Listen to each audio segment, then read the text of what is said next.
It has been nearly 50 years since the last human being set foot upon the lunar surface. Were budget constraints really the driving force behind this decision, or was it something far more sinister? If the accounts of certain whistleblowers are to be believed, then it might just be that there is something on the moon. History tells us that, between 1969 and 1972, American astronauts completed a total of 6 successful landings on the surface of the moon. The last of these missions, Apollo 17, concluded on the 19th of December, 1972, when Eugene Cernan, Harrison Schmitt, and Ronald Evans were recovered from the Pacific Ocean by the crew of the USS Ticonderoga.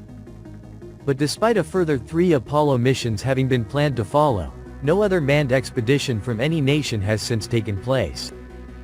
The official justification behind this sudden reversal in NASA's lunar exploration program was a shift in both the financial and political landscapes.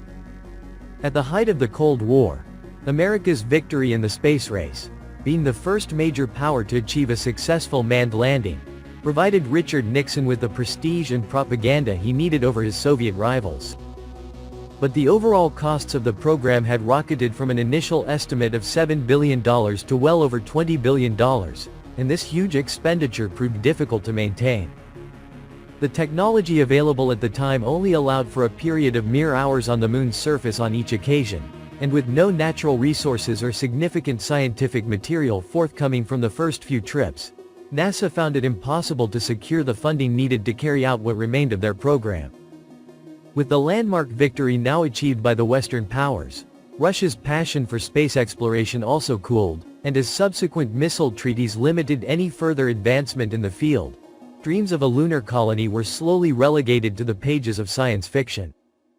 In the decades that followed, an intermittent stream of probes and robotic landers from nations such as India, China, and the USA have all been dispatched to different regions of our nearest heavenly body. The majority of these have ultimately ended up crashing into the lunar surface, either due to technical failure or after fulfilling their purpose. And yet, despite all of these expeditions, we know little more about the moon than we did at the start of the 1970s. Throughout the years that have passed since the sudden conclusion of the Apollo program, there have been several reports that the crews involved encountered more than just rock and dust.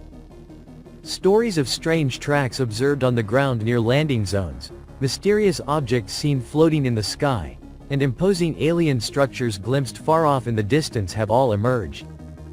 In some cases, these claims are supported by poor quality, grainy photographs. In others, audio files, either erased or edited, are offered up as evidence of a conspiracy. Throughout all these stories, however, there is a common thread. The moon may already be home to existing residents, inhabitants who do not appreciate unwanted intrusions. In 2015, an article began to circulate on Reddit, purporting to be from a British psychologist who had viewed confidential reports divulging that further moon landings had taken place since Apollo 17, detailing exactly what had happened to them. And while there are many aspects of this alleged testimony that are either impossible to verify or easy to debunk, there are elements of it that, commentators claim, lend credence to similar tales surrounding NASA's official landings. The anonymous source claimed that the astronauts of Apollo 17 had not traveled far from their landing site when they came across the shattered remains of another landing craft. In addition to the severely damaged vehicle itself were the bodies of a number of cosmonauts, all of whom appeared to be Soviet in origin. But it was not the unexpected appearance of this debris field that most shocked the astronauts, rather, that all of the wounds and damage inflicted upon the victims seemed to have been caused by a physical assault of some kind, rather than any form of decompression or collision impact. The hull of the Russian spacecraft had been repeatedly torn and punctured by an unknown force, with the glass faceplates on the helmets of the dead cosmonauts all smashed in an identical fashion.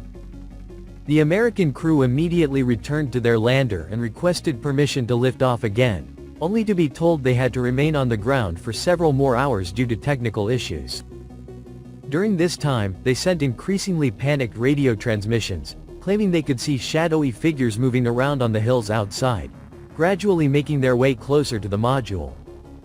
This psychologist detailed that there was a joint British and Russian mission to return to the crash site in 1989, and that he had been asked to assist with debriefing the crew of this expedition when it returned home. The Russian lander successfully arrived in the vicinity of Apollo 17's landing zone in December of 1990, only for the crew to be attacked by unknown entities. This attack was watched in disbelief by their controllers at the Akatsuki launch site before all contact with them was lost. Is the surface of the moon littered with the remains of previous landings, the existence of which has been covered up by the nations who secretly dispatched them there? There is evidence that Russia has yet to disclose the full extent of its endeavors in this direction. Personnel records of cosmonauts involved in the program were allegedly altered to hide the deaths of pilots in failed missions, and amateur radio enthusiasts claimed to have monitored desperate transmissions from dying cosmonauts whose craft malfunctioned while orbiting the moon. During May of 1969, Apollo 10 crew members Gene Cernan and John Young reported hearing strange noises emanating from the surface below. This phenomenon consisted of an eerie whistling sound, which the two men described as outer space music.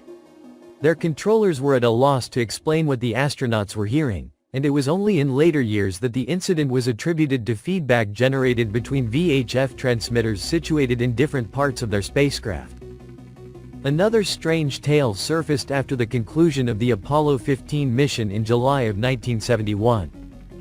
Transcripts of radio transmissions, which took place while crew members David Scott and James Irwin were outside their lander, revealed that they stumbled across what appeared to be vehicle tracks at the base of Mount Hadley. They described these impressions as linear from east to west and totally uniform in nature. Yet, one of the most defining features of Apollo 15 was that it was the first expedition to be equipped with an experimental lunar rover.